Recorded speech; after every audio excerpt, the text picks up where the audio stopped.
186 अंक पे इतने चलेगा स्वप्न में हस्ती आदि आदिकन का स्वप्न में हस्ती आदिकन का ज्ञान केवल संस्कार जन्य नहीं किंतु निद्रा रूप दोष जन्य है।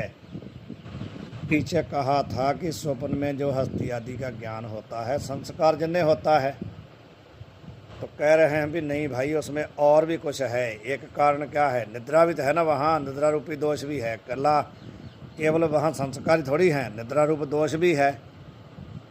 हस्ती आदिकन की न्यायी स्वप्न में कल्पित इंद्रिय भी हैं।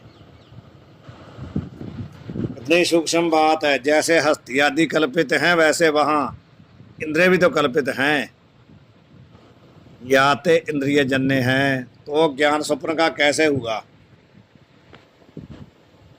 यद्यपि स्वप्न के पदार्थ साक्षी भाष्य हैं, इंद्रिय जन्य ज्ञान के विषय नहीं, तथापि अविवेकी की दृष्टि से स्वप्न का ज्ञान इंद्रिय जन्य कहिए हैं। स्पष्ट हुआ कि नहीं हुआ। जो अज्ञानी है वो तो क्या कहता है कि मैंने अपनी आंखों से स्वप्न में फलाने आदमी को देखा है, कहता है कि नहीं। जो अज्ञानी हो तो यही कहेगा ना कि स्वप्न में मैंने फलाने आदमी को देखा, मैंने अपनी आंखों से देखा। तो वहाँ आंखें कहाँ हैं, आंखें हैं क्या वहाँ? कुछ नहीं है वहाँ। जो दिखने वाला है वो भी अज्ञान संस्कार है, जो देखने वाला है वो भी अज्ञानमय है, कुछ भी नहीं है। लेकिन अब व्यक्ति तो यही कहता है कि मैंने अपनी आंखों से देखा है स्वप्न में, मेरा ये नुकसान हो गया, मैंने अपनी आंखों से देखा है। हम भी तो ऐसा ही देखते हैं, हम भी ऐसा ही समझते हैं कि नहीं। मानो ऐसा हुआ कि स्वप्न में हमारे पीछे पुलिस लग गई है, तो पुलिस ने हमारे को गोली मार दी, तो भी हम अपनी आंखों से देख रहे हैं कि नहीं गोली कौन मार रहा है। गोली बजती भी हम देख रहे हैं कि नहीं, मरता हुआ भी देख रहे हैं। हम अपने आप को मरता भी देख रहे हैं। तो कौन मरता, तो कौन मार रहा, तो कौन देख रहा है। शरीर तो हमारा पड़ा है यहाँ, आंखें हमारी वहाँ है नहीं, तो किसने देखा। कौन मुआरे कौन मुआ, अर्थ लग गया कि नहीं लगा। जी। जब वहां पर ना कोई मरा है, ना किसी ने मारा है, ना किसी ने देखा है, तो मारे कहते हैं जैसा सपना रहन का तैसा संसार। यहाँ में भाई ना कोई मरा है, ना किसी ने मारा है, ना किसी ने देखा है, कुछ नहीं हुआ। यदि स्वप्न का दृष्टांत समझ में आ गया तो हमारा जागृत अपने आप उड़ जाएगा, मिलेगा नहीं कहीं नहीं। जिसको स्वप्न समझ में आ गया भी स्वप्न में जो हुआ कुछ भी नहीं है, उसको ये दृष्टांत लगेगा कि जैसा सपना रहन का तैसा संसार। मतलब क्या हुआ, वहां पर कुछ नहीं हुआ तो यहाँ भी कुछ नहीं हुआ। स्वप्न वाले को तो हम नहीं मानते, लेकिन यहाँ वाले को मानते हैं कि नहीं फलाने आदमी ने फलाने को मारा है। यही भगवान ने अर्जुन को कहा था, ना कोई मार रहा है ना कोई मर रहा है, कुछ भी नहीं है, यहाँ केवल मैं हूं और कोई है ही नहीं। यही बोध है। ये कहते हैं, मानते हैं कि स्वप्न के जो पदार्थ हैं वो साक्षी भाष्य ही हैं, उसको साक्षी ही प्रकाशित करता है, इंद्रिय जन्य नहीं है वो। फिर भी जो अविवेकी पुरुष के उसकी दृष्टि से स्वप्न का ज्ञान क्या है, इंद्रिय जन्य। इस रीति से स्वप्न का ज्ञान जागृत के पदार्थन की स्मृति नहीं।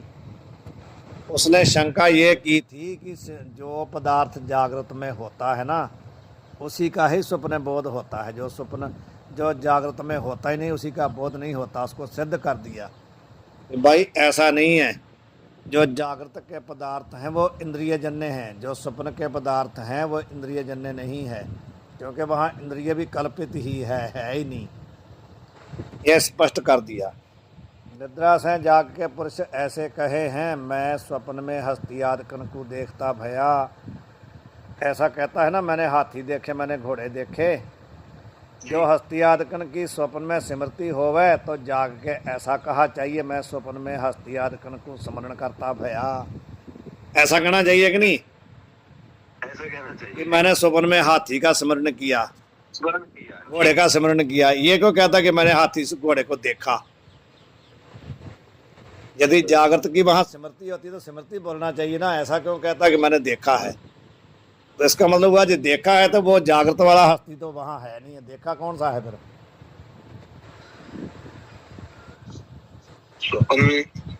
यदि उसने शंका ये की थी कि गुरुजी जो स्वप्न में होते हैं ना पदार्थ, उनकी स्मृति होती है स्वप्न में, जो जागृत में होते हैं। तो उसमें गुरुजी कहते हैं भी यदि ऐसा ही होता तो वहाँ उसको ये नहीं कहना चाहिए ना मैंने हाथी देखे हैं, कहना चाहिए मैं हाथी स्मरण किए हैं। क्यों? जागृत का हाथी तो वहाँ है नहीं। शिष्य की शंका यह थी कि जागृत में जो पदार्थ होते हैं ना उसी की स्मृति होती है स्वप्न में, जो पदार्थ जागृत में नहीं होता उसकी स्मृति नहीं होती। तो गुरुजी कहते हैं भाई वहाँ पर हाथी कहाँ है, स्मृति कैसे हो गई? यदि स्मृति हुई तो फिर ऐसा क्यों कहता मैंने हाथी देखा है? ऐसा तो नहीं कहना चाहिए ना, ऐसा कहना चाहिए था मैं हाथी को स्मरण किया वहाँ। ऐसे कोई नहीं कहता, ऐसा नहीं कोई कहता कि मैंने स्मरण किया है। जानते जागृत के पदार्थन की स्वप्न में स्मृति नहीं, और जागृत में जो देखे सुने पदार्थ हैं तिनका ही स्वप्न में ज्ञान होवे है। स्मृति नहीं कहते होती, ज्ञान होता है वहाँ पर, स्मृति नहीं होती, ज्ञान होता है वहाँ पर। यदि ऐसा कहो कि उसका ज्ञान होता है, यह नियम नहीं। उसने ये शंका की थी कि जागृत में जो पदार्थ देखे होते हैं या सुने होते हैं उन्हीं का स्वप्न में ज्ञान होता है, जो नया ना देखे हैं ना सुने हैं उनका बोध स्वप्न में होता ही नहीं। ऐसी शंका थी शेष की। किंतु जागृत में अज्ञात पदार्थन का भी स्वप्न में ज्ञान होवे है। जो कभी पदार्थ आपने जागृत ना देखे हैं ना सुने हैं उनका भी तो बोध हो जाता है कि नहीं? हम लोगों को भी, जो हम लोगों को स्वप्न आता है वो कभी ऐसा स्वप्न भी आ जाता है जो कभी हमने जिंदगी में देखा ही नहीं ना सुना है। जी सर। होता है कि नहीं? कदाचित स्वप्न में ऐसे विलक्षण पदार्थ प्रतीत हमें जो सारे जन्म में से कभी देखे सुने होवे नहीं, या ते तिनका ज्ञान स्मृति नहीं। यद्यपि इस जन्म के पदार्थन के ज्ञान के संस्कार ही स्मृति के हेतु हैं, यह नियम नहीं। किंतु अन्य जन्म के ज्ञान के संस्कार ते भी स्मृति होवे है। समझ आ गई? जो भी हमारे को स्मृति होती है ना वो ऐसा नहीं कि इसी जन्म के पदार्थों की हो सकती है, पूर्व जन्म के जो किसी और जन्म में हमने देखे थे सुने थे उनकी भी स्मृति हो जाती है। काहे ते अनुकूल ज्ञान ते प्रवृत्ति होवे है, अनुकूल ज्ञान बिना प्रवृत्ति होवे नहीं। या ते बालक की स्तनपान में जो प्रथम प्रवृत्ति होवे है ताका हेतु बालक को भी स्तनपान मेरे अनुकूल हैं ऐसा ज्ञान हुए है। दृष्टांत दिया कि नहीं कि प्रवृत्ति कब होती है? जब अनुकूल ज्ञान होता है। और प्रवृत्ति निवृत्ति कब होती है? जब प्रतिकूल ज्ञान होता है। अब ये हमारे को मालूम है कि सर्प को पकड़ेंगे तो क्या करेगा? मारेगा। अनुकूल नहीं ना, हमारे को प्रतिकूल ज्ञान है कि नहीं? अग्नि का हमारे को मालूम है कि अग्नि में हाथ लगाएंगे तो सड़ेगा, जल जाएगा, तो इसलिए हमारे को प्रतिकूल ज्ञान है तो हम अग्नि की तरफ जाते नहीं हैं। यदि हमारे को लगता है प्रतिकूल अनुकूल ज्ञान होता है कि सामने वृक्ष को सेब लगे हैं तो हम इनको जा कर के तोड़ेंगे तो हमारे को मीठे लगेंगे, अनुकूल ज्ञान होता तभी उसको तोड़ने में प्रवृत्ति होती है कि नहीं? वही कह रहे हैं कि अनुकूल ज्ञान से ही प्रवृत्ति होती है। तो बालक सबसे पहले जब वो स्तनपान करता है माता का तो कहते उसमें क्या कारण है? बालक को किसने बताया कि तुम स्तनपान करोगे तो तुम्हारे को दूध मिलेगा? किसी ने बताया उसको? कुछ नहीं बताया ना उसको। उसमें क्या हेतु है? वो कहते उसको ये मालूम है स्तनपान मेरे अनुकूल हैं ऐसा ज्ञान उसको पूर्व जन्म के संस्कार से होता है। तहाँ अन्य जन्म विषय जो स्तनपान में अनुकूलता अनुभव करी है ताके संस्कार ते बालक को प्रथम अनुकूलता की स्मृति होवे है। उसको स्मृति हो जाती है कि ये स्तनपान मेरे अनुकूल है, मेरे को फायदा होगा। नहीं तो उसको किसी ने सिखाया थोड़ी है उसको। माता ने तो उसको स्तनपान उसके मुख में डाला है ना, ये थोड़ी कहा कि तेरे को फायदा होगा इसका, ऐसा तो कुछ नहीं कहा। नहीं तो वो यदि उसको ना ज्ञान हो तो वो स्तनपान करेगा ही नहीं, मुंह में डालेगा ही नहीं, डालने नहीं देगा। उसको स्मृति होती है पूर्व जन्म के संस्कार से। या ते जन्मांतर के ज्ञान संस्कार ते भी स्मृति होवे है, तैसे इस जन्म में से अज्ञात पदार्थन की वा अन्य जन्म के ज्ञान ते संस्कार ते स्वप्न में स्मृति संभवे है। इसलिए कहते हैं जरूरी नहीं है जो तुम कहते हो कि जो पदार्थ ज्ञात है उनकी स्मृति होती, जो अज्ञात है उनकी नहीं होती। जैसे बालक को पूर्व जन्म के संस्कार से स्तनपान की स्मृति हो जाती है, ऐसे इस जन्म में से भी जो पदार्थ ज्ञात है उनकी भी हो जाती है, जो नहीं ज्ञात उनकी भी हो जाती है पूर्व जन्म करके संस्कार से। तथापि कोई पदार्थ स्वप्न में ऐसे प्रतीत होवे हैं जिनका जागृत में किसी जन्म में से ज्ञान संभव है नहीं। जैसे अपने मस्तक छेदन को आप नेत्रण से स्वप्न में देखे हैं। अभी जो हमने कहा, मानो स्वप्न में हमने देखा कि हमारा किसी ने सिर काट दिया, ऐसा देखते हैं कि नहीं हम लोग, कि किसी ने अपने ऊपर हमारे ऊपर ही वार कर दिया, हम ही देख रहे हैं कि हमारा उसने गर्दन काट दी, हमारी मस्तक भाव माथा काट दिया, सिर काट दिया, ऐसा देखते हैं। तहाँ अपना मस्तक छेदन नेत्रण से जागृत में देखे नहीं। जागृत में किसी ने देखा था पहले कि मेरा सिर काट दिया, तो उसकी स्मृति होगी सपन में, ऐसा तो है नहीं। जागृत में जिसका सिर काट जाएगा बचेगा कहाँ से? तो यदि जागृत में हमने सिर काटता हुआ देखा तो उसकी स्मृति मानेगा तो नहीं ना होगी। तो कहने का भाव है कि जो मस्तक काटने वाली बात है जागृत में अज्ञात है, कहीं हुई नहीं, लेकिन स्वप्न में हम देख रहे हैं कि हमारा कोई सिर काट रहा है। जाते जागृत पदार्थन के ज्ञान के संस्कार थे स्वप्न में स्मृति नहीं, ऐसा कुछ नहीं है। ऐसे स्वप्न को स्मृति रूप खंडन में अनेक युक्ति ग्रंथकारों ने कही है, परंतु स्वप्न को स्मृति मानने में पूर्व उक्त दूषण अति प्रबल है। कौन सा? जो स्मृति ज्ञान का विषय सन्मुख प्रतीत होवे नहीं, और जो कहते हमने पहले आपको दिखा दिया है ना ऊपर दृष्टांत, वो अति प्रबल है। अब बता रहे हैं जो स्मृति ज्ञान का विषय सन्मुख प्रतीत होवे नहीं और स्वप्न के हस्तियादक सन्मुख प्रतीत स्वप्न काल में होवे हैं, जाते हस्तियादकन की स्वप्न में स्मृति नहीं, वहाँ पर उसका ज्ञान होता है, स्मृति नहीं। समझ आ गई आपको कि स्मृति ज्ञान का जो विषय है हाथी आदि, वो तो सामने है नहीं, प्रतीति तो उनकी होती नहीं है, लेकिन स्वप्न के हस्तियादक जो है वो सन्मुख प्रतीत होते हैं। असली तो नहीं है लेकिन सामने प्रतीत होते हैं कि नहीं।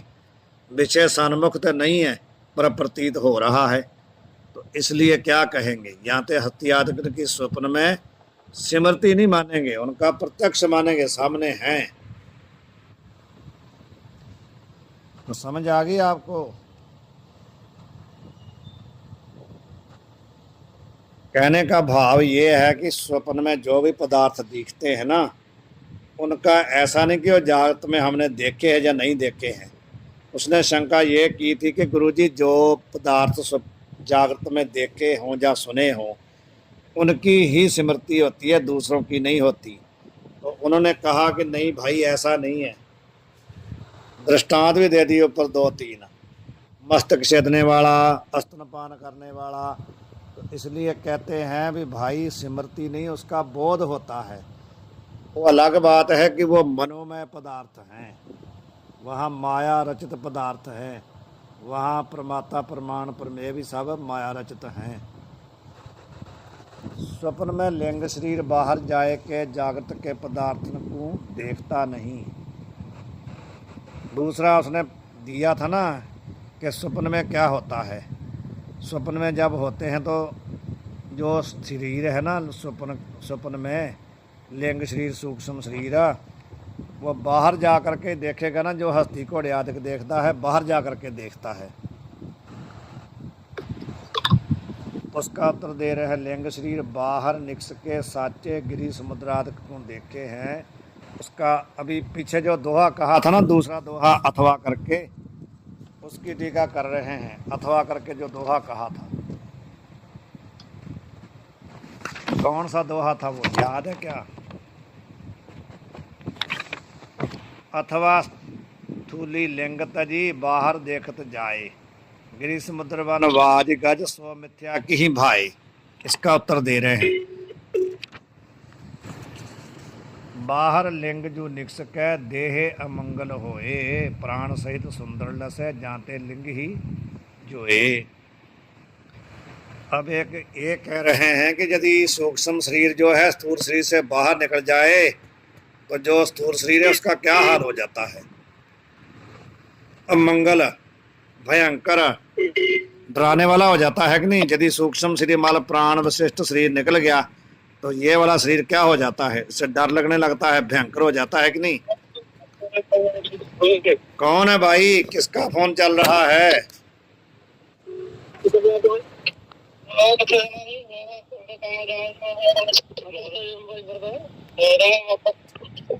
बलबीर सिंह जी, बलबीर सिंह जी, ਤੁਹਾਡਾ ਨੰਬਰ ਮੈਂ ਡਿਲੀਟ ਕਰ ਦੇਣਾ ਅੱਜ। ਤੁਸੀਂ ਕਰਦੇ ਆ ਡਿਸਟਰਬ। ਤੁਸੀਂ ਆਪਣੇ ਘਰ ਦੀਆਂ ਗੱਲਾਂ ਸਾਨੂੰ ਸੁਣਾਓਗੇ ਤੇ ਸਾਡਾ ਸਾਰਾ ਡਿਸਟਰਬਨ ਹੋ ਜਾਂਦਾ। ਫਿਰ ਕੱਲ ਨੂੰ ਮੈਂ ਨੰਬਰ ਤੁਹਾਡਾ ਕਰ ਦੇਣਾ ਜੇ ਫਿਰ ਨਾ ਕਿਉਂ। ਅੱਜ ਡਿਲੀਟ ਕਰ ਦੇਣਾ ਮੈਂ। ਤੁਹਾਨੂੰ ਕੱਲ ਵੀ ਵਾਰਨਿੰਗ ਦਿੱਤੀ।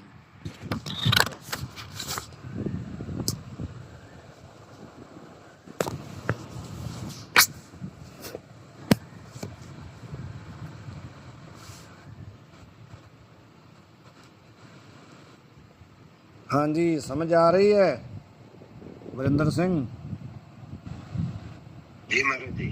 कहते हैं यदि शरीर बाहर निकल के किसी पदार्थ को देखने जाएगा तो ये वाला जो स्थूल शरीर है इसका क्या हाल हो जाएगा? अब मंगल रूप हो जाएगा कि नहीं? डरावना हो जाएगा। भाव जिस समय हमारा सूक्ष्म शरीर निकल जाता है तो इस शरीर को हम क्या कहते हैं? मर गया, इससे भय लगता है, इसको ले जाओ। ऐसा हो जाएगा यदि वास्तव में रात को आप कहते हो निकल के जाता है शरीर, तो फिर ये वाला शरीर जो है भयंकर हो जाएगा। तो वास्तव ऐसा हो जाएगा। प्राण सहित सुंदर लस है, ये तभी तक सुंदर लगता है जब तक प्राण इसमें है।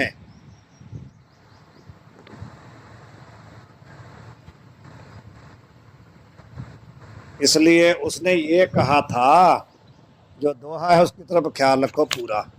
मूल में जो दोहा था उसने क्या था कि स्थूल ही लिंग तजी बाहर जाए। उसने कहा था जो स्थूल शरीर है ना वो बाहर जाता है, यही कहा था ना मूल में। उसने ये कहा था कि स्थूल शरीर को छाड़ करके जो सूक्ष्म शरीर है वो बाहर जाता है। स्थूल ही लिंग तजी, लिंग का अर्थ है सूक्ष्म शरीर। जो सूक्ष्म शरीर है वो स्थूल शरीर को छोड़ करके वास्तव में बाहर जा करके जो समुद्र है, पहाड़ हैं, हाथी घोड़े देखता है, ये कहा था। तो ये कहते हैं कि यदि भाई सूक्ष्म शरीर स्थूल शरीर को छोड़ करके बाहर चला जाए तो स्थूल शरीर की हालत ही बुरी हो जाती है। प्राण सहित सुंदर लसे, जे तभी सुंदर लगता है जब तक इसमें सूक्ष्म शरीर है। इसलिए जानते लिंग ही जोए। इसलिए कहते हैं जो सूक्ष्म शरीर है ना वो यहाँ रह करके ही सब कुछ देखता है, कहीं जाता नहीं है। ठीक है। जो स्थूल शरीर तै निकस के लिंग शरीर बाहर साचे गिरी समुद्रात को देखे तो लिंग शरीर के निकसने ते जैसे मरण अवस्था में शरीर भयंकर प्रतीत होवे है, तैसे स्वप्न अवस्था में लिंग के अभाव ते स्थूल शरीर अमंगल कहिए भयंकर हुआ चाहिए, होता नहीं है। तैसे प्राण रहित मृतक समान हुआ चाहिए और स्वप्न अवस्था में ऐसा होवे नहीं, किंतु स्वप्न अवस्था में स्थूल शरीर प्राण सहित होवे है और जागृत की न्याय सुंदर कहिए मंगल रूप होवे है। जाते स्थूल शरीर करके बाहर, जाते स्थूल शरीर के बाहर लिंग शरीर स्वप्न अवस्था में निकसे नहीं, कहीं नहीं जाता। उसमें एक और कहते हैं भी यदि कोई इस प्रकार कहता है कि स्वप्न अवस्था में प्राण तो जावे नहीं किंतु अंतःकरण इंद्रिय बाहर पर्वतादिकन के जाए के देखे हैं। कोई जब उसने कहा कि प्राण निकल जाए तो गड़बड़ हो जाता है, प्राण रहते हैं स्वप्न में भी। तो यदि कहीं कहते कोई ऐसा कह दे कि ठीक है प्राण तो रहते हैं लेकिन इंद्रिय और अंतःकरण जा कर के देखते हैं सभी पदार्थों को, कहते यदि कोई ऐसा कहता है अंतःकरण और इंद्रिय बाहर पर्वतादिक में जाए कि तिनको देखे हैं, बाहर ही नहीं जावे,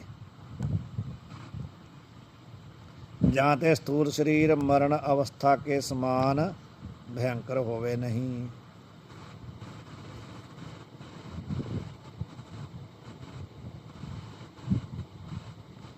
और प्राण का बाहर जाने का कछु प्रयोजन भी नहीं।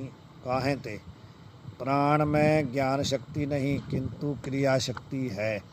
जाते बाहर के पदार्थन के ज्ञान की जिनमें सामर्थ्य है सोई जावे हैं। ज्ञान शक्ति अंतःकरण और इंद्रियन में है। प्राण की न्यायी कर्म इंद्रिय में भी ज्ञान शक्ति नहीं, क्रिया शक्ति है। जाते प्राण और कर्म इंद्रिय शरीर में रहे हैं, याते मरण निमित्त तय दाहादिकन की इच्छा होवे है। ये कहते हैं कि वहाँ पर ज्ञान इंद्रिय जाते हैं और अंतःकरण जाता है, क्योंकि प्राण जो है वो क्रिया शक्ति प्रधान है, कर्म इंद्रिय भी क्रिया शक्ति प्रधान है, इसलिए उनकी वहाँ पर जरूरत ही नहीं है। वहाँ पर तो बोध चाहिए। तो ज्ञान शक्ति अंतःकरण में है जहाँ ज्ञान इंद्रिय में है। तो इसलिए कहते हैं उस समय जब स्वप्न होता है तो ज्ञान इंद्रिय और अंतःकरण बाहर जा कर के जो असली हथियार हैं उनको देखते हैं। प्राण यहीं रहता है, कर्म इंद्रिय भी यहाँ रहते हैं।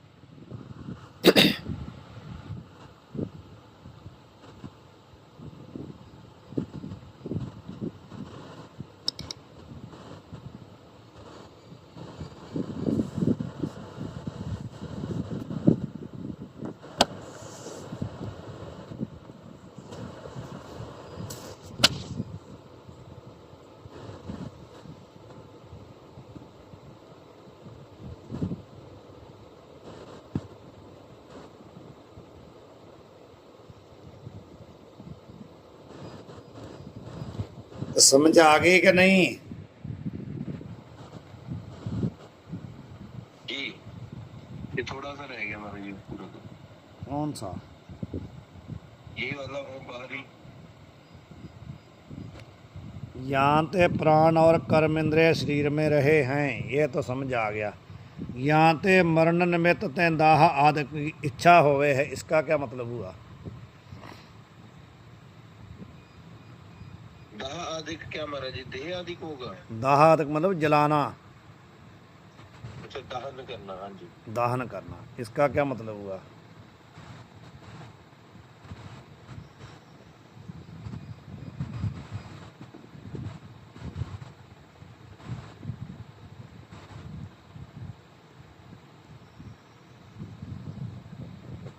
ਜੇ ਮਹਾਰਾਜ ਜੀ ਮਰ ਜਾਂਦਾ ਤੇ ਉਹਨੂੰ ਜਲਾਉਣ ਦੀ ਇੱਛਾ ਹੁੰਦੀ ਨਾ ਵੀ ਲੈ ਜਾ ਇਹਨੂੰ ਜਲਾ ਦਿਓ ਸਰੀਰ ਨੂੰ। हाँ, तो ये कहते हैं कि अंतःकरण तो इंद्रिय तो बाहर चले जाते हैं जी, परंतु प्राण और कर्म इंद्रिय यहाँ रहते हैं।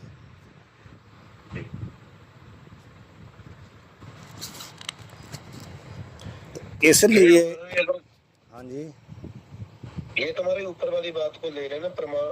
प्राण और कर्म इंद्रिय अगर चली जाएंगे फिर तो उसको उठा के जला देंगे, जलाने की इच्छा हो जाएगी। इसलिए तो ये कह रहे हैं कि उसके प्राण उस समय चल रहे होते हैं, स्वप्न में भी उसके प्राण भी हैं, कर्म इंद्रिय भी हैं, इसलिए वो उसको मरा नहीं समझा जाता। नहीं तो फिर जलाने की इच्छा हो जाएगी कि नहीं? हो जाएगी जी। यदि पूरा शरीर निकल के चला जाए तो स्वप्न में भी उसको देख लेंगे मर गया है, इसको जला देंगे। लेकिन कहते हैं प्राण वहाँ हैं, कर्म इंद्रिय हैं, इसलिए जलाने की इच्छा होती नहीं है। जलाने की इच्छा तब होती है जब प्राण भी चले जाए, सारा कुछ ही चला जाए, सूक्ष्म शरीर पूरा चला जाए। और बाहर अंतःकरण ज्ञान इंद्रिय जावे हैं, जाते पर्वत आदि कनकू देख के प्राण और कर्म इंद्र के समीप आवे हैं। ये कहते यदि कोई ऐसा कहता है, यहाँ तक तो शंका है, सो भी बने नहीं। वही कहते शंका ऐसी बनती नहीं है। हाँ, ये यहाँ तक तो शंका ही की है। जी, अब उत्तर होगा। अब आगे इसका उत्तर आएगा कि ऐसा यदि कोई शंका ऐसी करता है तो उसका उत्तर क्या है।